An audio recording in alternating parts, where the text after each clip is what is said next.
Z nami v tem trenutku je tudi gospod Dragutin Mate, minister za notranje zadeve. Lahko rečemo slovesen trenutek. Najprej so se dvignile zapornice oziroma zapornica na slovenski strani, potem še na avstrijski strani. Lahko rečemo veličasten zgodovinski trenutek za Republiko Slovenijo. Lep dober večer, res slovesni trenutek, zgodovinski trenutek, predvsem za ljudi, ki živijo blizu meje in ki so čutili to deljenost prostora in vseh teh krajev, ki bodo sedaj lahko zaživeli kot celota. Tako rečemo, en velik trenutek je bil, veliko ljudi se je zbralo tukaj, več kot 500 ljudi, čeprav malce premraženi, ampak tudi vi izgledate zelo zadovoljni, kajti vemo, da ste imeli kar nekaj težav pri vseh procesih za vzpostavitev, da pride Slovenija v ta šengenski prostor. Seveda dela je bilo zelo veliko ljudi v ministrstvu, v policiji je zelo trdo delalo, predvsem zadnjo leto dni, ko smo morali vzpostaviti informacijski šengenski sistem, kjer je seveda bilo kar nekaj težav, vendar nam je z skupnimi močmi tako v Sloveniji kot z ostalimi članicami uspelo to vzpostaviti. Meje so torej odprte na eni strani, imamo pa južno mejo, za Slovenijo seveda velika odgovornost. Bomo zmogli, smo pripravljeni?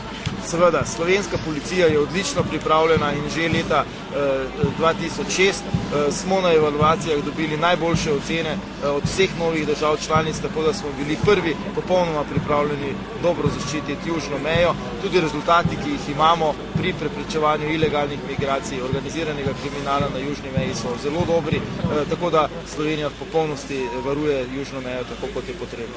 Se Slovenci sploh zavedamo, kam smo prišli, kaj se je zgodilo danes, lahko rečemo minuto čez polnoč? Če se ne vsi, pa se bodo zelo kmalu, ko več ne bo tistega znanega stavka na meji, dokumente prositi in se bomo enostavno prosto odpeljali. Čez nekaj let pa praktično naši otroci sploh ne bodo več vedeli, kje je natančno meja poteka. Danes je veliko slovesnosti, kako to, da ste se odločili, da pridete prav na avtocestni mejni prehod Šentilj? Ja, na katerega drugega, pa jaz sem Mariborčan, čez ta mej smo velikokrat šli po drobnarije za Avstrijce in velike stvari za nas, ko smo živeli še v nekdanji državi in seveda izbira je bila zelo logična in enostavna, prišel sem v svoj Maribor. Mogoče še kakšen takšen trenutek iz meje, ki je danes več ni, ko ste jo prestopili? Ja, zmeraj je bilo tako nekako napeto. Šli smo vzeti par malenkosti, ki se jih ni dobilo in omejitve so bile tako stroge, da praktično smo lahko samo kakšen malenkost čez mejo prinesli. Veliko ljudi, kot smo danes lahko slišali na televiziji in povsod, je kakšno stvar tudi tako prineslo na šverc. In seveda to so spomini, ki ostanejo, zgodbe, ki ostanejo v preteklosti in takšna je pač zgodovina, ki jo imamo za nazaj. Sedaj je pa že ta meja nekaj časa precej odprta, zdaj je pa popolnoma odprta in jaz sem zelo vesel, da nam je to uspelo. Meja je nato že padla med Avstrijo in Slovenijo. Kaj to pomeni za občino Šentilj? Res je, moram pa vas malo popraviti, za nas je že meja kar prej tudi padla, ker so bili tako dobri odnosi.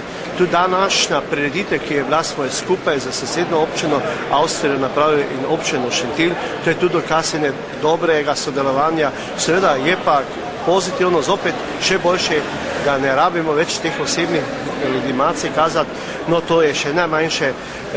Čas je, da se začnemo gospodarsko povezovati, zdaj je bilo bolj na kulturnem območju, zdaj pa seveda treba na gospodarskem in seveda prvo, kot je občina Šentilj, občina Špefeld, je treba urediti ta prostor 28 hektarjev, ki sega od Špefelda do Šentilja in to je treba napraviti en center, ki bi bil lahko že kar tudi povezava z Hitom, sedajšnjim, ki smo ga odprli pred nekaj dnevi in to vsi skupaj vidimo napredek v turizmu in v malem gospodarstvu. Torej, stari mejni prehod je v lasti občine Šentilj. Imate kakšen poseben načrt?